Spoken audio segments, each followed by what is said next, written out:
ভারত বিরোধিতার নয়নমণি হিসেবে সবার মাঝখানে এসে হাজির হয়েছেন একজন অন্তত ব্যক্তি। কি সেই ব্যক্তি? লুৎফুজ্জামান বাবর।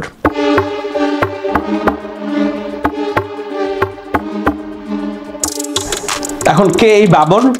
সেভেন সিস্টার্স কি এবং বাবর আসলে মুক্তি হবেন কিনা, তিনি আবার রাজনীতিতে ফিরবেন কিনা, ভারত বিরোধী রাজনীতির বড় হোতা হিসেবে তিনি আবার মন্ত্রীর দায়িত্ব পাবেন কিনা, এসব নানান প্রশ্ন উকি দিচ্ছে মানুষের মনে।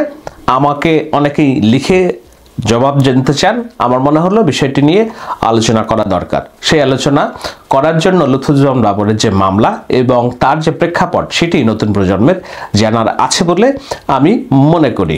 2018 সালের 10 অক্টোবর লুৎফুজ্জামান বাবরের জন্মদিন। সেদিন জন্মদিনে সংবাদ এলো তার ফাঁসির আদেশ হয়েছে। কোন মামলায় ফাঁসির আদেশ হয়েছে? ফাঁসির আদেশ হয়েছে 21 আগস্ট গ্রেনেড হামলা মামলা। গ্রেনেডের বিস্ফোরণ,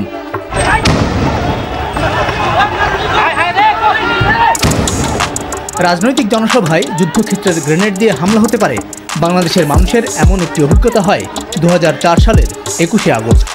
আমার বক্তব্য শেষ হওয়ার সাথে সাথে যে মুহূর্তে আমি সিঁড়ি দিয়ে নেমে গাড়িতে উঠবো ওই মুহূর্তে ওই জায়গাটাই তারা টার্গেট করেছিল। বলে রাখি এই জায়গায় যে এই সাক্ষাৎকারটি আমার ঘটনাচক্রে আমার নেওয়া ছিল। আমি 22 আগস্ট যখন সুধা সদনে, আমি তখন কাজ করতাম বিবিসি বাংলার সাথে ফ্রিল্যান্স সাংবাদিক হিসেবে, এবং ইংলিশ সার্ভিসে যিনি সাংবাদিক ছিলেন রোল্যান্ড বার্ক, তার সাথে ফিক্সার প্রডিউসার হিসেবে 22 আগস্ট আমি ধানমন্ডির সুধা সদনে যাই শেখ হাসিনাকে সাক্ষাৎকার নিতে। বাংলা সার্ভিসের জন্য আমি অল্প করে একটু তার সাক্ষাৎকার নিয়েছিলাম। সেদিন অনেক ঘটনা ঘটেছিল, নিশ্চয়ই আমি এখন অনেক দিন আক্ষেপ করে রেখেছিলাম, ক্ষোভ পুষে রেখেছিলাম সেই ঘটনার অভিজ্ঞতা বর্ণনা করার জন্য। কোন একদিন বলবো শেখ হাসিনার দেশপ্রেম এবং অন্যান্য বিষয় নিয়ে আমি পাশ থেকে যে বিষয়গুলো শুনেছিলাম সেগুলো। তবে সেই 21 আগস্টের গ্রেনেড হামলা ঘটেছিল সেটি বাস্তবতা, সেটা সত্য। কিন্তু 21 আগস্ট গ্রেনেড হামলার যে মামলা, সেই মামলায় যেই প্রক্রিয়ায় রায় হয়েছে তৎকালীন একজন মন্ত্রীর বিরুদ্ধে, সেটি নিয়ে নিশ্চয়ই কথা বলার অনেক সুযোগ রয়েছে, অবকাশ রয়েছে। সে কারণেই এই যখন আমি আলোচনা করছি তার 3-4 দিন আগে যখন বাবরের সেই 21 আগস্টের গ্রেনেড হামলার মামলাটা যেই প্রক্রিয়ায় বিচার হয়েছে, সাজা হয়েছে, মৃত্যুদণ্ড দেওয়া হয়েছিল, সেই কাজটি যে ঠিকমতো হয়নি, বিচারিক প্রক্রিয়ায় হয়নি, সেই জন্যই এই বিচার প্রক্রিয়াটাকেই পুরোটা বাতিল ঘোষণা করেছে বর্তমানের আদালত। অর্থাৎ এমন না যে সেই রায় উল্টে বাবরকে খালাস দিয়েছে, তা না। যে রায়টি হয়েছিল যেই কার্যপ্রণালী বিধির মাধ্যমে, ওই বিচার প্রক্রিয়াটাকেই অবৈধ ঘোষণা করেছে। সুতরাং এই মামলায় বাবর খালাস পেয়েছেন। তারেক রহমান বিএনপির যিনি কেন্দ্রীয় নেতা চরিত্র, অর্থাৎ এর প্রেক্ষিতে লুৎফুজ্জামান বাবর তার মুক্তি মিলবে কিনা, তিনি আবার রাজনীতিতে ফিরবে কিনা, এইসব নানান প্রশ্ন এখন আলোচনায় আছে। তো এখন লুৎফুজ্জামান বাবরের 21 আগস্ট গ্রেনেড হামলা মামলার যে রায় সেটি বাতিল হয়ে গেলেও তার বিরুদ্ধে আরও একটি মামলায় তার মৃত্যুদণ্ড দেওয়া আছে। কোন সে মামলা? সেটি হলো চট্টগ্রামে 10 ট্রাক অস্ত্র মামলা বলে ইতিহাসে খ্যাত। 10 ট্রাক অস্ত্রের মধ্যে প্রায় 1300 SMG, 400 rifle, 150 Locket launcher, 12 lakh গুলি এবং 27,000 গ্রেনেড ছিল। ওই দিন বিকেলে ঢাকা থেকে হেলিকপ্টারে উড়ে গিয়ে তখনকার স্বরাষ্ট্র প্রতিমন্ত্রী লুৎফুজ্জামান বাবরও খানিকটা বিস্ময় প্রকাশ করেছিলেন। একই সাথে সাধুবাদ দিয়েছিলেন আইন শৃঙ্খলা রক্ষাকারী বাহিনীকে। এটা যারা এনেছে বা যে এই চক্র এনেছে তারা ডেফিনেটলি এই দেশের এই জনগণের শত্রু। এরপরে সাংবাদিকদের ক্রমাগত প্রশ্নের মুখে থাকে লুৎফুজ্জামান বাবর, বিএনপি সরকারের তৎকালীন কর্মকাণ্ড, এবং মাঠে তো আছে অঘটন ঘটন পটিয়াসী তখনকার তৎকালীন আওয়ামী লীগের সরকার। তারা এই ঘটনাকে সরকারের প্ররোচিত এবং সরকারের ইন্ধনে ঘটা ঘটনা বলে গণমাধ্যম, ভারতীয় গণমাধ্যম, বিশ্ব গণমাধ্যম সব জায়গায় প্রচারণা চালাতে থাকে এবং সেটি মানুষ কিছুটা বিশ্বাস করতেও থাকে। তো সেই সময় সাংবাদিকরা প্রশ্ন করেছিল লুৎফুজ্জামান বাবরকে যে এই ঘটনার শত্রুকে, অর্থাৎ এই ঘটনায় কারা জড়িত আপনারা খুঁজে পেয়েছেন কিনা। তিনি বলেছিলেন, উই আর লুকিং ফর শত্রুজ। যারা করেছে তারা দেশের শত্রু, জাতির শত্রু, জনগণের শত্রু, এই বাংলাদেশের শত্রু। এই দেশে আজকে আমরা সকলে মিলে আছি, আমাদের সকলের শত্রু। এবং সেই শত্রু যদি যেই হোক তাকে আমরা স্পেয়ার করব না। দ্বিতীয়ত হচ্ছে শত্রু কি আইডেন্টিফাই? না, শত্রু আইডেন্টিফাইড না, we are open, we are looking for শত্রু। জেনজি যে ইদানিংকালে বাংলার সাথে ইংরেজি মিশিয়ে কথা বলে, সম্ভবত লুৎফুজ্জামান বাবর ইতিহাসের প্রথম শীর্ষ সারির রাজনীতিবিদ যিনি বাংলার সাথে ইংরেজি মিশিয়ে কথা বলতেন, সেখান থেকেই মূলত উই আর লুকিং ফর শত্রু শব্দটির আবির্ভাব।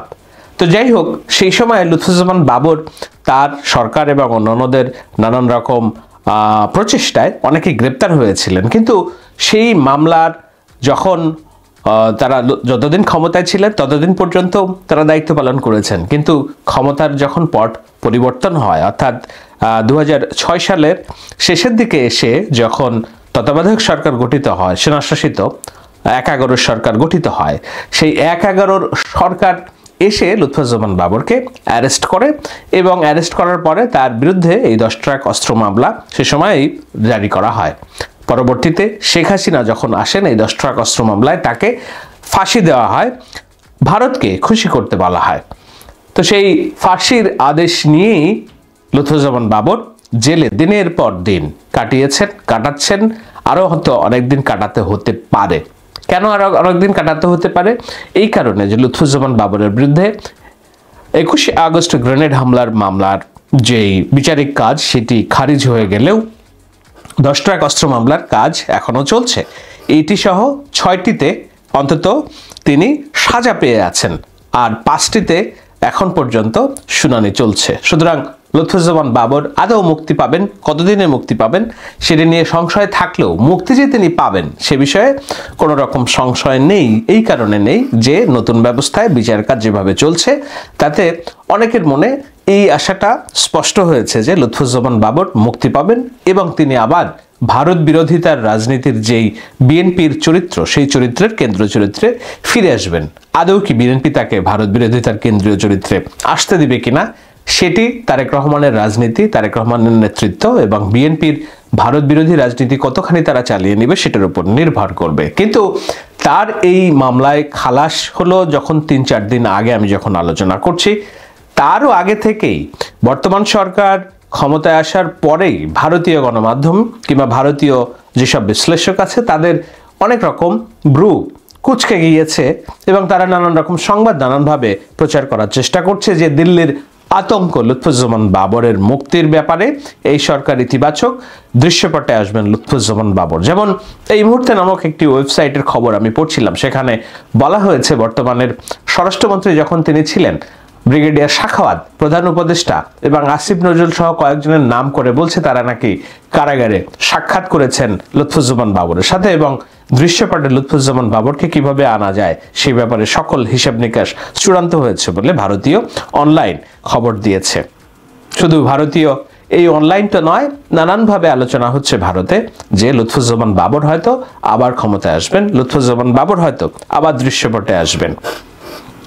লুৎফুজ্জামান বাবরকে ভারত ভয় পায়, লুৎফুজ্জামান বাবরকে নিয়ে ভারতের অনাস্থা আছে, লুৎফুজ্জামান বাবরকে নিয়ে ভারতের সংশয় আছে এবং এই সংশয়, অনাস্থা, ভয় পুরোটাই তৈরি করেছিলেন আওয়ামী লীগ এর সরকার, শেখ হাসিনা তার বক্তৃতায় এবং আওয়ামী লীগের 16 বছরের শাসনামলে এমনভাবে চিত্রায়িত করা হয়েছে যে বিএনপি দল হিসেবে, লুৎফুজ্জামান বাবর স্বরাষ্ট্রমন্ত্রী হিসেবে ভারতকে অস্থিতিশীল করার জন্য যোগসাজশ করে আইএসআই এর মাধ্যমে 10 ট্রাক অস্ত্র তিনি আনছিলেন। কিভাবে ভারতকে অস্থিতিশীল করা?